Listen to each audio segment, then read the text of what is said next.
hacerlo más específico, ¿no? Podríamos decir que el dolo tiene al menos dos elementos que configuran su existencia. Uno, el cognitivo o intelectual, y el otro es el volitivo. ¿Cuál es el cognitivo intelectual? Ahí está en una descripción, pero para que me entiendan en facilito. El cognitivo o intelectual, ¿no? Es, si ustedes quieren, es la conciencia del sujeto, ¿no? La conciencia del sujeto frente a, frente a que él sabe perfectamente en su interior el daño que quiere producir, ¿no? La afectación que quiere producir al bien jurídico que va a afectar, ¿no? Él sabe sabe perfectamente a la persona que va a matar, ¿no? No es una persona aleatoria. Hay la intención de provocar la muerte, ¿no? De esta persona. El elemento cognitivo. Y el elemento volitivo es el deseo, ¿no? Es el deseo, es el querer hacerlo. Mientras que el elemento cognitivo es la conciencia, ¿no? Es consciente de su existencia, de la existencia del bien jurídico al que va a afectar. El elemento volitivo es volitivo porque implica deseo, motivación, querer, ¿no? El querer. Cuando hay conciencia y cuando hay voluntad o cuando hay deseo de cometer eso, ambos elementos configuran la intención, ¿no? Eh, la intención. Como pueden ver abajo, entre el elemento cognitivo y volitivo, ligados entre sí, producen la intención, ¿no? Ya sea como causa originadora de los procesos causales o que transforman el mundo exterior. Entonces, ¿qué pasará, por ejemplo, de que en algún caso, les voy a poner un ejemplo, el sujeto no es consciente del daño que su acción va a llegar a hacer?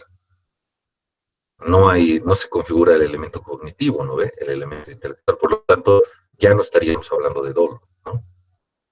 Es consciente del sujeto al que va a afectar, pero no tiene el deseo, el elemento volitivo, no tiene el querer hacerlo. Por lo tanto, ya si no hay el elemento volitivo, tampoco estaríamos hablando de dolo, ¿me entiendes? Estaríamos hablando de otra cosa, pero no de dolo. Entonces, para que haya dolo, tiene que haber el elemento cognitivo y el elemento volitivo, ¿no? Cuando hay ambos elementos, la intención es manifiesta. La intención es clara, es objetiva. Entonces se configura perfectamente el dolo. ¿Me entienden? En ese contexto, hay al menos dos corrientes teóricas que han sustentado o han defendido posiciones distintas respecto a en qué parte de la teoría del delito se configura el dolo, ¿no? Vamos a verlo muy rápido, ¿no? Para el causalismo, que ustedes saben cuál es la teoría de la pena, sea el clásico de la escuela penal alemana, que es fundamentalmente la de finales del siglo XIX y la primera parte del siglo XX. El elemento del cognitivo del dolo comprende al conocimiento de los hechos, esto es, el conocimiento del comportamiento que se está realizando y el conocimiento de la antijuricidad del hecho. Esto quiere decir que el dolo, en esta corriente teórico, es un elemento de la culpabilidad. O sea, para los clásicos, el dolo estaba en la culpabilidad y servía para evaluar fundamentalmente el grado de culpa del sujeto, porque no se olviden que para la relación causal basta con que el hecho se hubiera producido, no importaba el fin, recuerdan, en la teoría, en la acción. Sin embargo, para la teoría finalista, para los finalistas de la acción, se acuerdan, lo hemos llevado, ¿no? Lo que importa es el resultado, el fin que quería producir el sujeto, ¿no? Y la escuela penal, particularmente los germanos, alemanes, que han producido esta teoría entre mediados del siglo pasado, el elemento cognitivo solo abarca al conocimiento de los hechos, vale decir, el conocimiento del comportamiento que se está realizando, ¿no?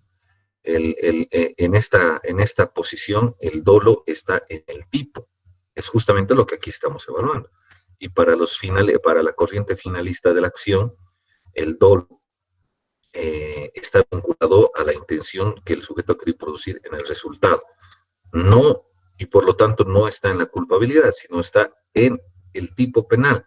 Por eso es que en esta corriente teórica, para los defensores de la corriente finalista de la acción, por ejemplo, el dolo es parte de un elemento subjetivo del tipo, y justamente nosotros lo estamos estudiando desde esa perspectiva, ¿no? Eh, Justamente por eso lo estamos viendo aquí. Pero aparte no es solo una cuestión teórica, sino que nuestro código penal, el código penal boliviano, vigente, reconoce que el dolo es parte, elemento del tipo, ¿no? Entonces se ha superado el causalismo. No se olviden que también el Código Penal reconoce la teoría finalista de la acción, ¿no? O sea, lo que aquí es el resultado, no solamente la intención. Recuerdan también quienes han expuesto el principio de materialidad en derecho penal, es justamente los principios modernos implica de que eh, nulo un crimen sin acto, ¿no? No hay crimen sin acción. O sea, la mera intención de pensar, imaginarme, ahorita que estoy cometiendo un delito, no me genera responsabilidad porque no se ha materializado, ¿no? No se ha materializado. ¿Me entienden? En ese contexto existe al menos 3 clases de dolo que se reconoce. Y esta parte, por favor, presten mucha atención, ¿no? Esta parte que es muy importante. Aquí van a ver ustedes muy resumidito, pero lo vamos a ver así. El dolo en primer grado, ¿no? El dolo en primer grado, el dolo que se denomina también el dolo directo, ¿no? El dolo en segundo grado, que también se denomina dolo indirecto, ojo, y el dolo eventual, ¿no? Repito, el dolo en primer grado, que se denomina dolo directo. Este tipo de dolo es cuando la persona sabe que va a provocar el daño, ¿no? Sabe que va a provocar el daño. El ejemplo, por ejemplo, cuando Juan apuñala a César, ¿no? En el pecho con lo que notar, o cuando un sujeto que dispara a corta distancia sobre la cabeza de otro sujeto, ¿no? O cuando el ladrón ingresa a la casa rompiendo una ventana con el fin de robar las cosas, o sea, el dolo es directo, ¿no? El dolo es directo. En este caso, por ejemplo, se configura perfectamente el tipo, ¿no? No hay mayor duda. En el segundo caso, cuando hablamos del dolo indirecto o el dolo en segundo grado, estamos hablando de que, por lo general, el daño ocasionado a los bienes jurídicos no estaban del todo previstos por el subjetivo. ¿Qué quiere decir? Por ejemplo, cuando se quiere hacer un atentado, vamos a poner el ejemplo clásico, ¿no? Cuando se quiere hacer un atentado contra un mandatario de Estado, ¿no? Un mandatario de Estado. Hay un grupo terrorista y quiere ponerle una bomba para matar al mandatario, al sujeto, digamos, al mandatario Juan. Sin embargo, cuando está pasando Juan y estalla la bomba, no solo se cargan al mandatario Juan, también se carga a su seguridad y a 3 transeúntes que estaban por ahí. Entonces, el asesinato de Juan es dolo directo, ¿me entienden? Era la intención del sujeto. Pero no solo ha muerto Juan, han muerto seguridades y han muerto peatones, o sea, transeúntes. Sobre la muerte de esos, hay un dolo indirecto, ¿no? Hay un dolo en segundo grado, ¿me entienden? Esa es la afectación indirecta, ¿no? No era el objetivo del grupo matar a estos transeúntes, pero es la consecuencia directa de su acto. Hay un dolo indirecto sobre esto, ¿me entienden? Y finalmente, el dolo eventual, ¿no? Se podría decir que es aquella persona que sabiendo el resultado, el daño que puede provocar una determinación, continúa haciéndolo y no descarta el resultado que puede llegar a ocurrir. En el dolo, en el dolo eventual, estamos hablando, por ejemplo, de que la conducta del sujeto, él sabe, es consciente de que puede desencadenar una cuestión, por ejemplo, de un daño irreparable, pero no lo evita. Lo hace porque de una u otra manera está comprometido con el hecho. Ejemplos de dolo eventual, por ejemplo, cuando una persona pone una manzana en la cabeza de otra, ustedes han visto las películas, ¿no ve? y dispara la flecha.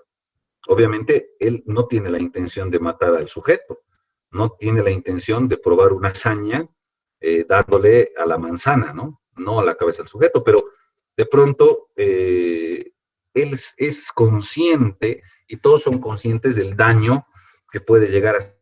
O sea, que hay conciencia, hay elemento cognitivo, ¿no? Y también hay deseo, pero no, evidentemente no de matarlo, pero hay dolo eventual. ¿Por qué? Porque el resultado, el daño, la muerte del sujeto puede producir y no. Y el tipo, a sabiendas de eso, sigue haciendo el hecho, ¿no? O con quien juega, por ejemplo, con un arma de juego, a la ruleta, ¿no? O sea, es consciente el sujeto de que puede salir un tiro y disparar, pero siendo consciente decide hacerlo, ¿no? Un juego de ebrios ahí con de la ruleta y sabiendo de que el otro también se puede disparar, no lo evita, o sea, es consciente del resultado que puede generar. Tal vez no lo desea, pero es consciente del resultado inevitable. O, por ejemplo, en la perpetración de un robo, ¿no? Los delincuentes cuando ingresan, otro ejemplo eventual, a una casa a robar, ¿no? Su intención es robar, pero se encuentran por ejemplo, otro sujeto que está dentro de la casa, una mujer, y aplican violencia sobre la mujer. No la quieren matar, pero, por ejemplo, le ponen un cinturón en la garganta para querer provocar un desmayo. Obviamente, ellos no tienen la intención de provocarle la muerte, pero saben que producto de su acto puede ocurrir. Y de hecho ocurre, la mujer se muere, ¿no? No la intención, no había la intención de provocar la muerte, pero el hecho era previsible. Si le aprietas con fuerza el cuello, o sea, el ladrón sabe que puede llegar a morir. Y pasa, muere, o sea, y dolor, ¿me entienden? Lo dejo bien claro para que sepan ustedes diferenciar el dolo eventual de la culpa consciente, que no es lo mismo, ¿no? Esto estoy dejando claro con varios ejemplos. Característica del dolo eventual. No es, si bien el sujeto no quería provocar un determinado resultado, pero producto de sus hechos se produce, él era consciente de que podía producirse, no lo evita, ¿no? Sabía, como el tipo que dispara la manzana, es consciente que puede fallar y que puede darle la cabeza y lo mata, ¿no? Entonces hay dolo eventual, ¿no? Está clarísimo, entonces, voy a repetir, compañeros, esto un abogado tiene que dominar, ¿no? Cuando hay dolo directo, que es dolo en primer grado, dolo indirecto o en segundo grado, y cuando hay dolo eventual, ¿no? Entonces, creo que hemos puesto ejemplos muy, muy clarito, ¿no? Muy clarito. Vamos a continuar entonces en ese contexto. Ahora vamos a analizar lo que es la culpa, ¿no? Lo que es la culpa. Como el otro elemento subjetivo del tipo.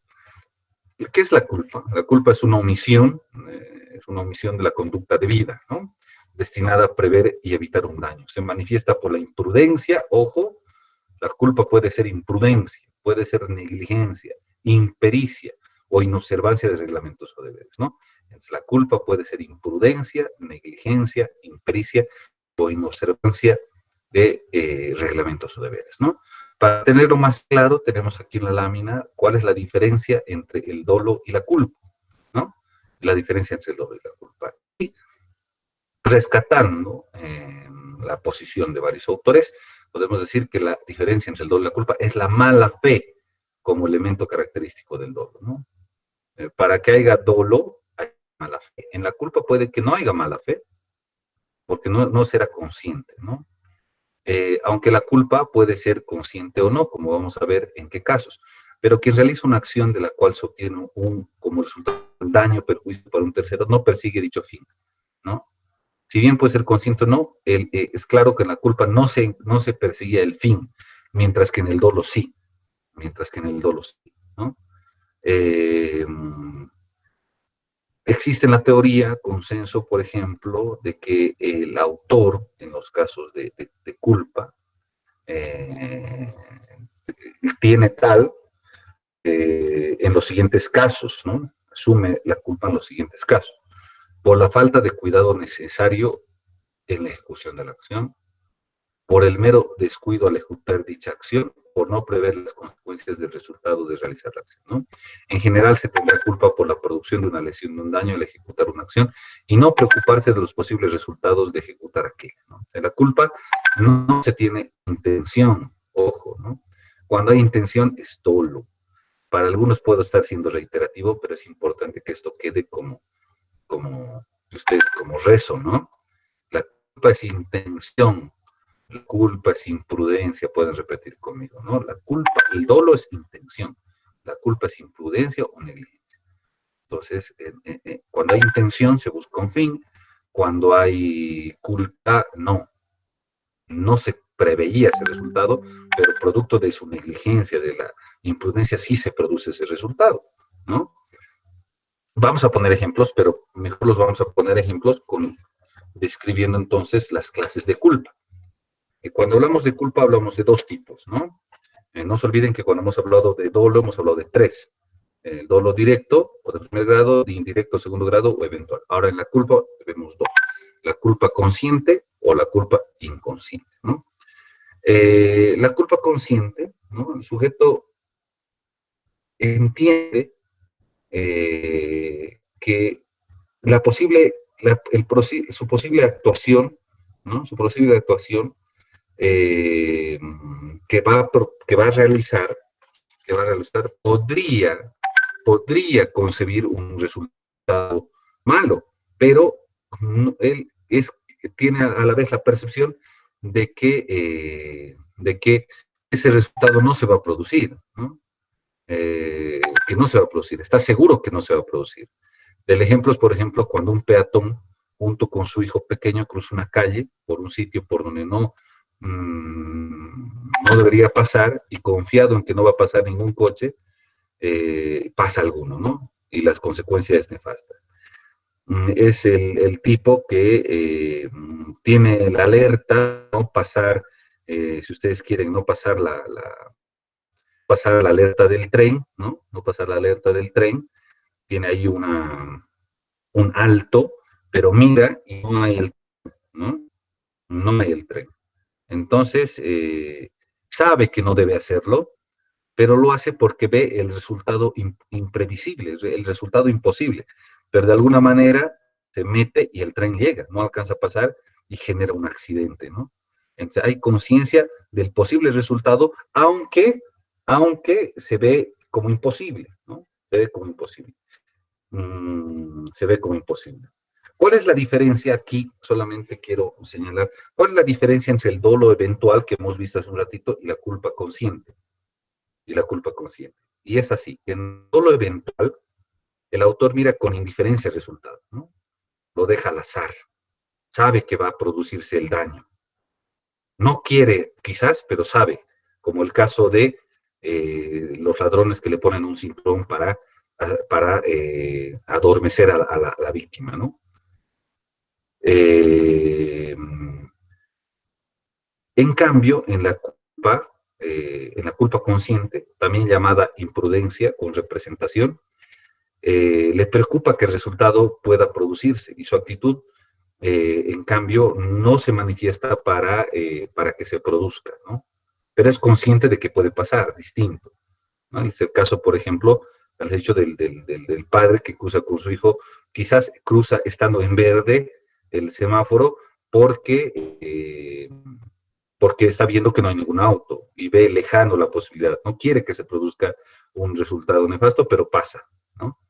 Diferentes, en cambio, en el dolo eventual, donde el resultado es previsible y quien sabe que por sus acciones puede llegar a pasar aunque no lo quiera.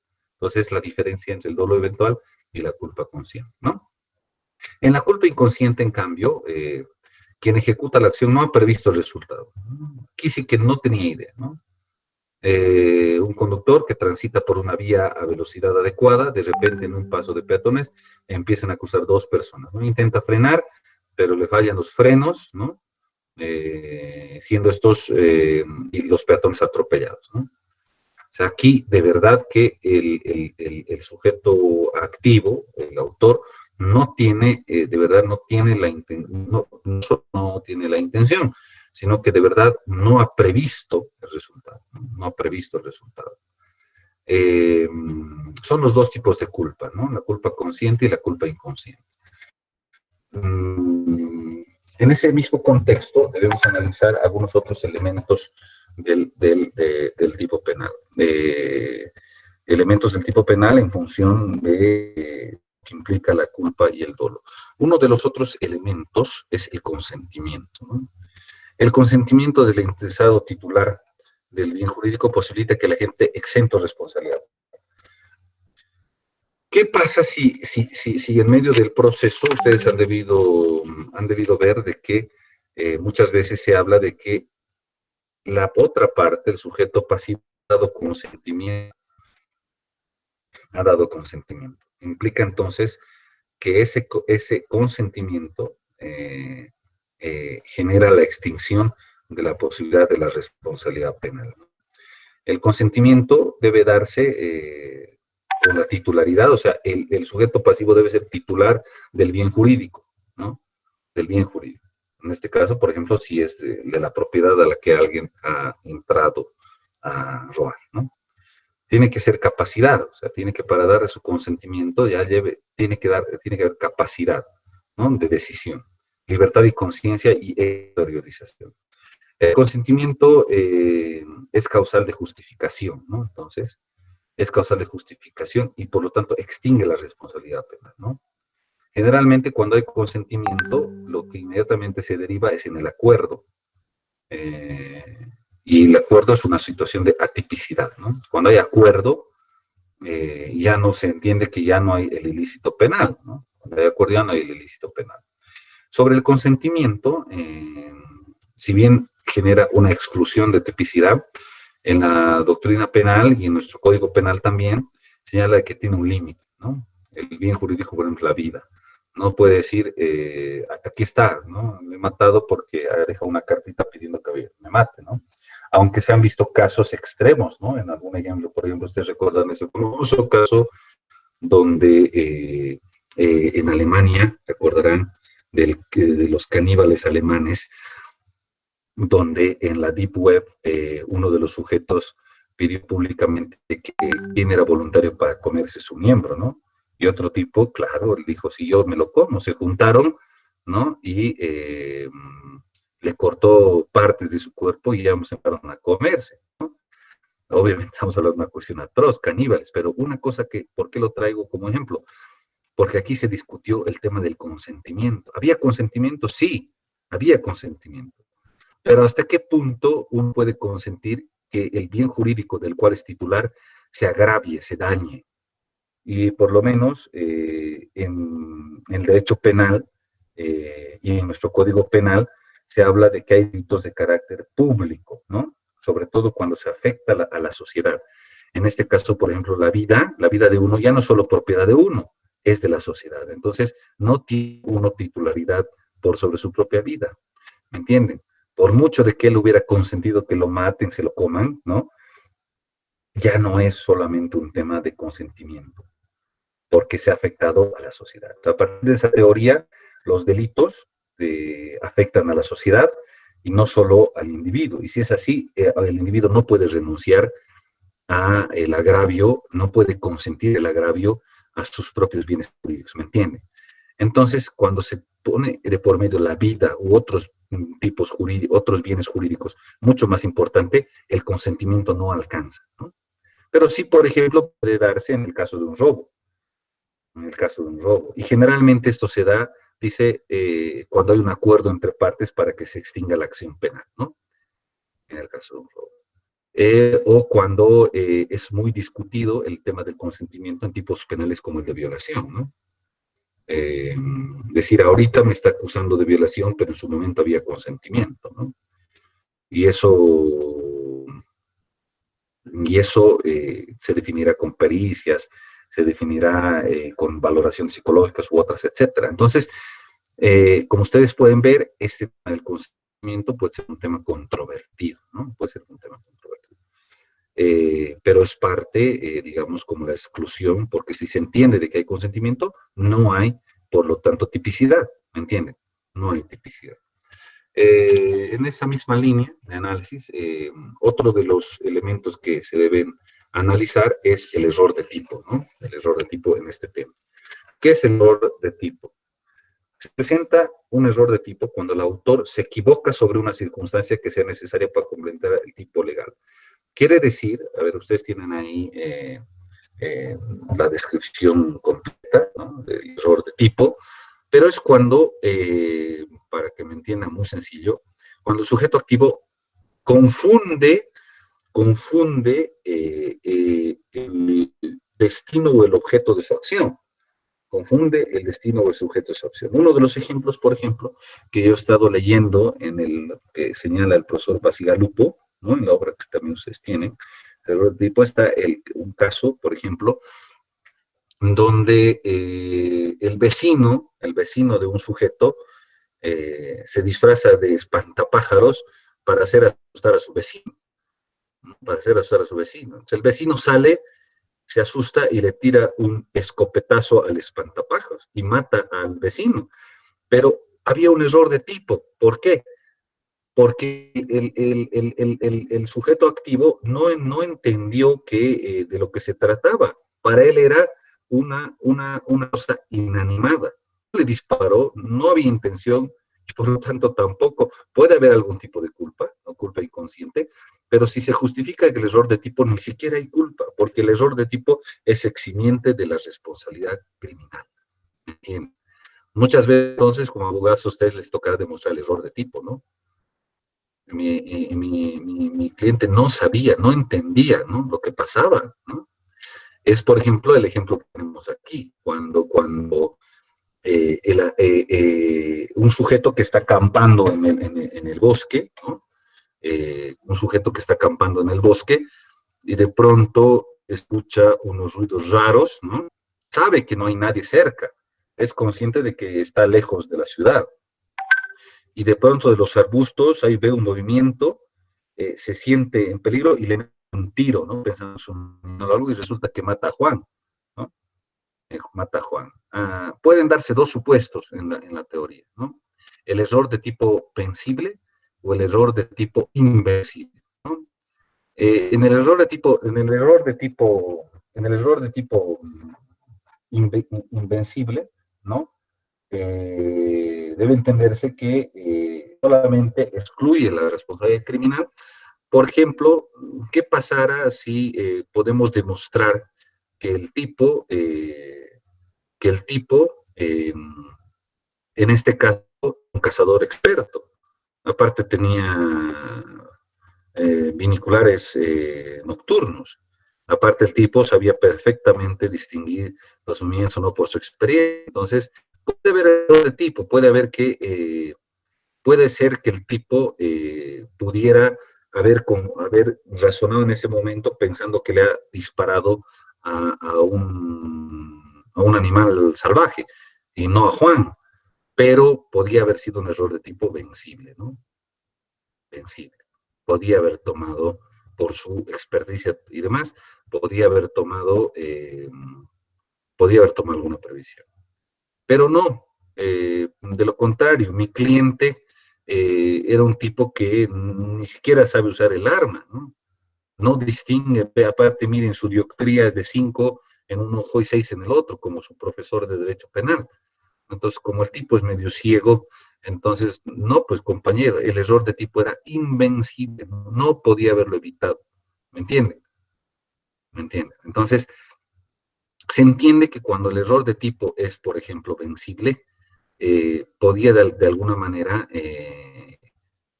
bajo la diligencia del sujeto, el sujeto diligente podría de alguna manera. Ahora, encima les voy a poner otro ejemplo con el mismo hecho. ¿Qué pasa, Juan? No está muerto, está herido, ¿no? Está herido. Entonces aquí se configura el auxilio, ¿no ve? Te he disparado, no era mi intención, ¿no? Pero agarro a Juan y con todos mis medios, ¿no? Agarro ya un esfuerzo por llevarlo a que se salve, ¿no? No se salva igual, pero al menos lo intenté, ¿no? El error de tipo era vencible. Pero ¿qué pasa? Que producto de mi disparo encima se ha caído al río y el río se lo ha llevado, entonces ni lo puedo auxiliar, ¿no? Entonces el error de tipo es invencible, ¿me entienden? Depende de la circunstancia del hecho para que yo pueda calificar el error. Pero en todo caso, hay error de tipo porque he confundido las circunstancias, ¿no? He confundido drásticamente las circunstancias, ¿no? Por ejemplo, ¿qué pasa con el susto que le da un sujeto que se disfraza de ladrón y entra a robar con un arma falsa a su amigo por hacerle una broma? El tipo que responde ante el miedo, ¿no? Viendo a un ladrón armado en su casa, le da un golpe en la cabeza y lo mata, y resulta que era broma. Las circunstancias eran totalmente distintas, estaba en riesgo desde la perspectiva del sujeto, estaba en riesgo su vida, ¿no? Estaba en riesgo su vida, estaba en riesgo su integridad. Entonces hay error de tipo, no se puede hablar de homicidio, ¿no? ¿Me entienden? No se configura, ni doble culpa. Entonces, estos elementos les van a usted servir particularmente el consentimiento y el error de tipo, ya sea vencible o invencible, para que de alguna manera puedan, digamos, analizar eximientes a la responsabilidad penal en el tipo, que no se ha configurado el tipo, ni siquiera es eximiente, no se ha configurado el tipo, ¿no? Porque para que se configure el tipo tiene que haber dolo o culpa en las posibilidades que hemos analizado, ¿no? Solo para entonces ver tipos de dolo, ¿no? Intención, dolo directo en primer grado, dolo indirecto en segundo grado y el dolo eventual. La culpa, que puede ser consciente o inconsciente, y cuando no se configura o se excluye la posibilidad del tipo penal, cuando hay consentimiento o cuando hay error de tipo. También hay lo que se llama error de prohibición, pero lo vamos a ver en la antijuricidad, no aquí, no aquí. ¿De acuerdo? Con eso entonces, mis compañeros, hemos concluido el hemos concluido el tema, ¿no? Entonces, solo para redundar, hemos visto todo ese tipo penal, la tipicidad y la diferencia con el tipo, y no se olviden que hemos visto los elementos objetivos del tipo, que son los sujetos, la conducta y el objeto material, y los elementos subjetivos del tipo, que son el dolo y la culpa, ¿no? Entonces, eso tiene que quedar muy claro. Hasta aquí, voy a volver a la cámara. ¿Estamos bien?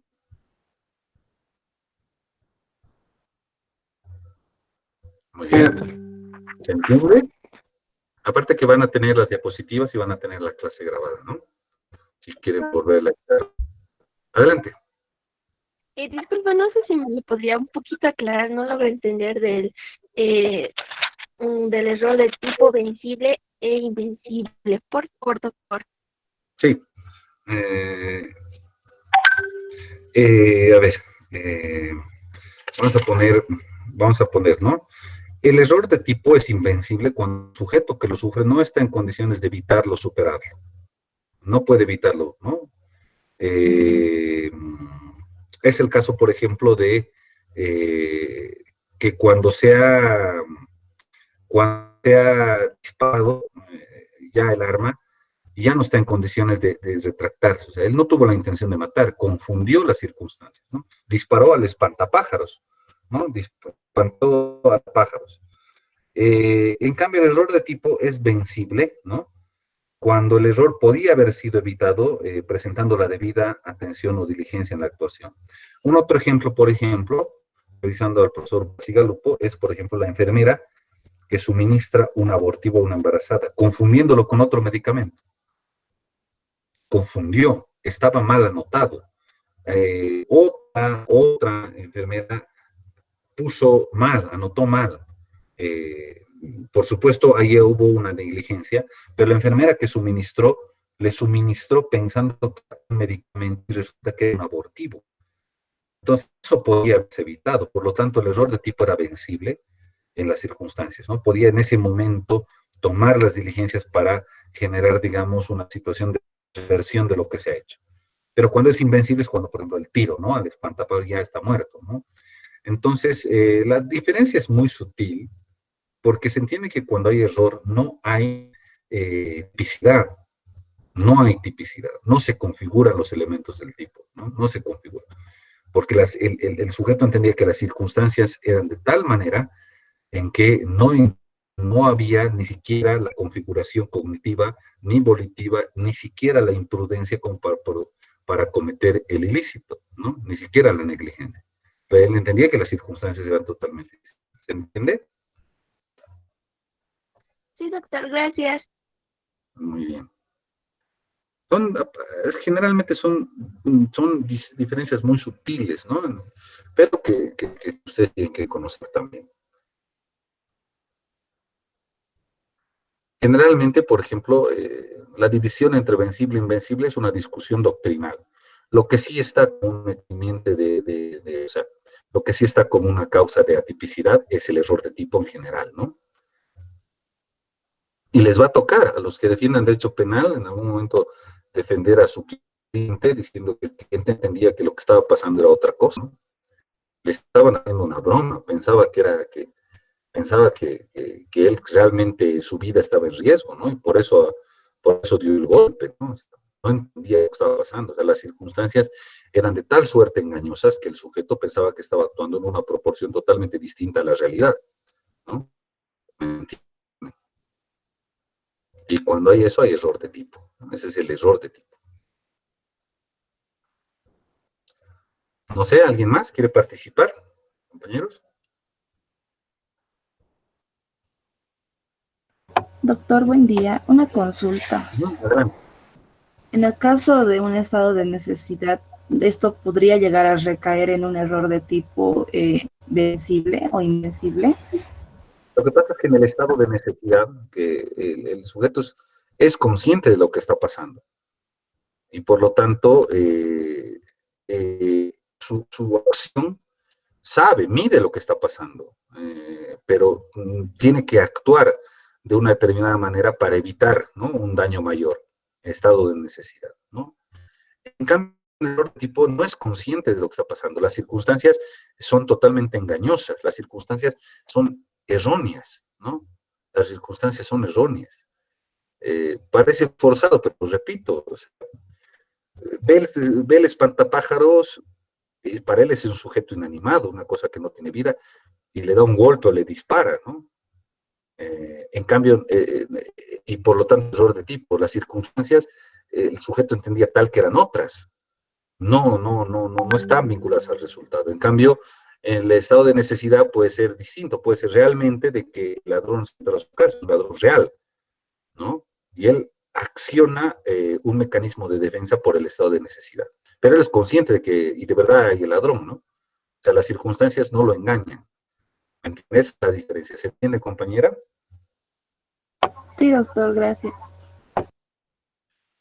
Sí, aquí ustedes están, mientras que en el estado de necesidad ustedes están justificando la acción de su defendido en función de que estaba en riesgo su vida, por eso actuó así.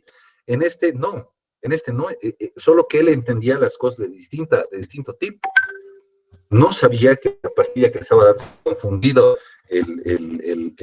estaba en la caja de antidepresivos y resulta que era una pastilla abortiva. Las circunstancias son de otra manera, no, y tampoco podía haber habido ni intención ni imprudencia, sino de que el sujeto pensaba realmente que estaba actuando en otras circunstancias, y por lo tanto hay error de tipo, ¿me entienden? Esos son los ejemplos que les puedo traducir, ¿no? Doctor, Adelante, Santiago, adelante. buen día, doctor. Buen día, Primero doctor. Santiago, después Hernán, adelante.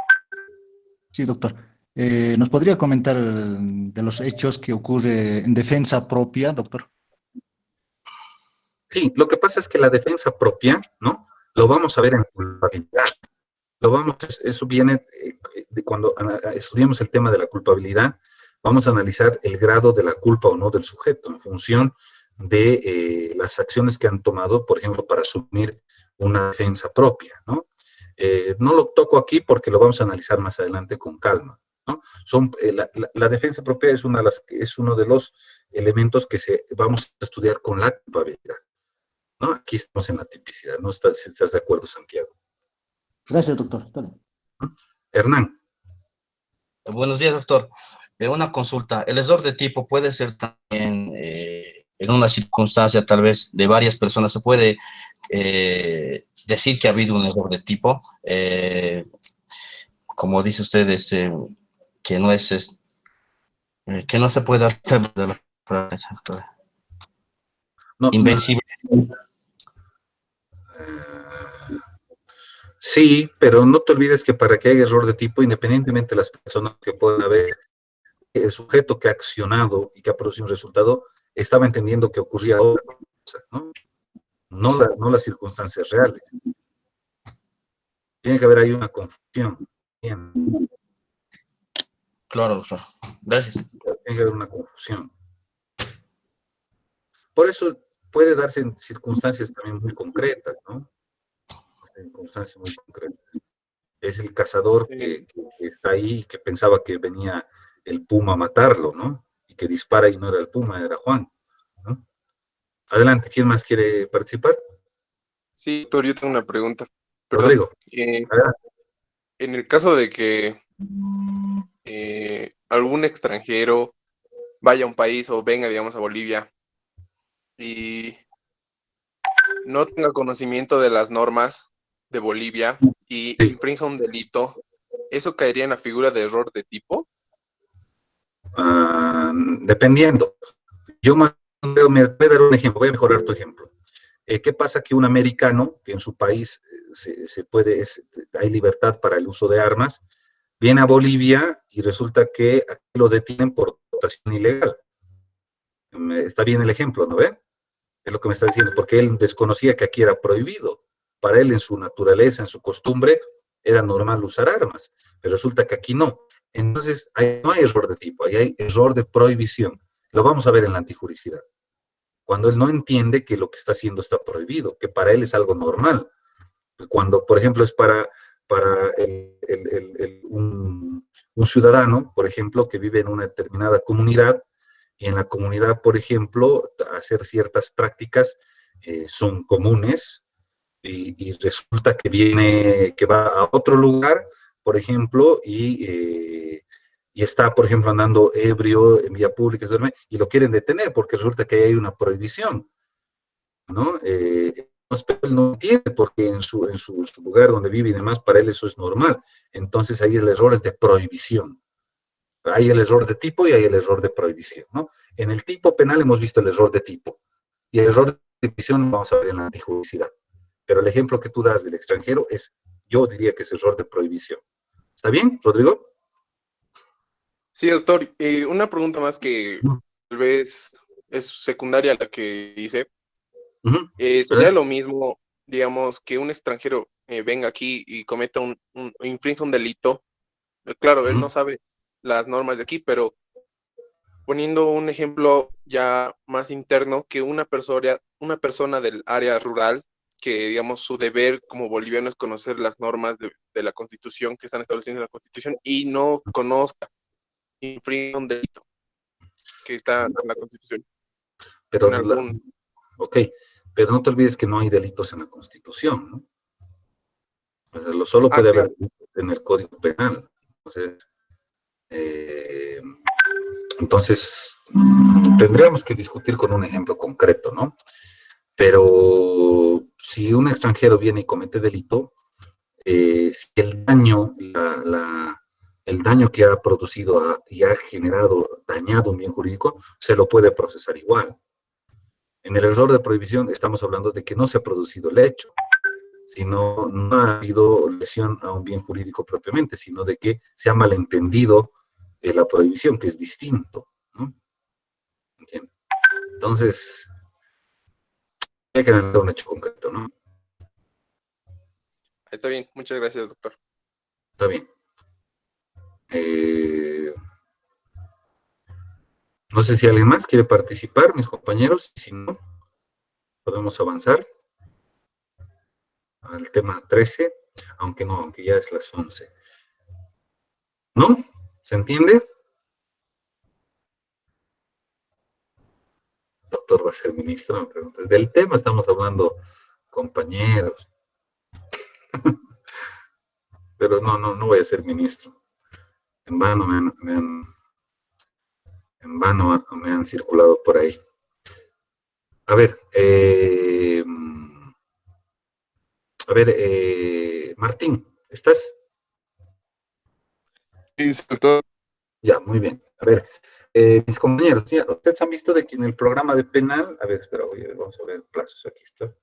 Tenemos 17 temas, lo que quiere decir que nos queda 13, la antijuricidad, 14, la culpabilidad, la autoría y la participación, 15, la tentativa, el 16, que es bien cortito, y sistemas penales. Quiere decir que nos quedan 4 temas, compañeros, para acabar la materia, lo que se pueden traducir fácil en 4 clases y para de contar. Sí, no se preocupen, las diapositivas les vamos a hacer llegar todas, como también las grabaciones. Entonces, lo que sí nos tenemos que poner de acuerdo es que en el programa, cuando nos hemos puesto de acuerdo al principio de la gestión, hemos puesto de que íbamos a calificar de la siguiente manera. Primer parcial, 30 puntos que ya sean ustedes, ya se los han jugado. Exposición de 20 puntos en grupos que ustedes ya se lo han jugado. Entonces ya han jugado 50 puntos de la materia. Y nos quedan 50. Hemos quedado al principio de la materia que el examen final va a valer 40 puntos, lo acabo de verificar. Y también hemos puesto que va a haber un trabajo o un ensayo sobre 10 puntos. Entonces, es de esto que nos tenemos que poner al respecto, porque el examen final va a ser sobre 40 puntos. No se preocupen, una vez que terminemos toda la materia, van a tener por lo menos 1 o si no 2 semanas previas antes del examen. Tenemos nosotros hasta diciembre, entonces estamos en el plazo, ¿no? Seguro les vamos a poner ya una fecha en definitiva en las siguientes clases. Lo que sí es que estos 10 puntos tenemos que definirlos, ¿no? Y yo he estado hablando con... Sí, sí, les va a pasar, Martín, las notas de la exposición. Son 10 puntos que tenemos que nosotros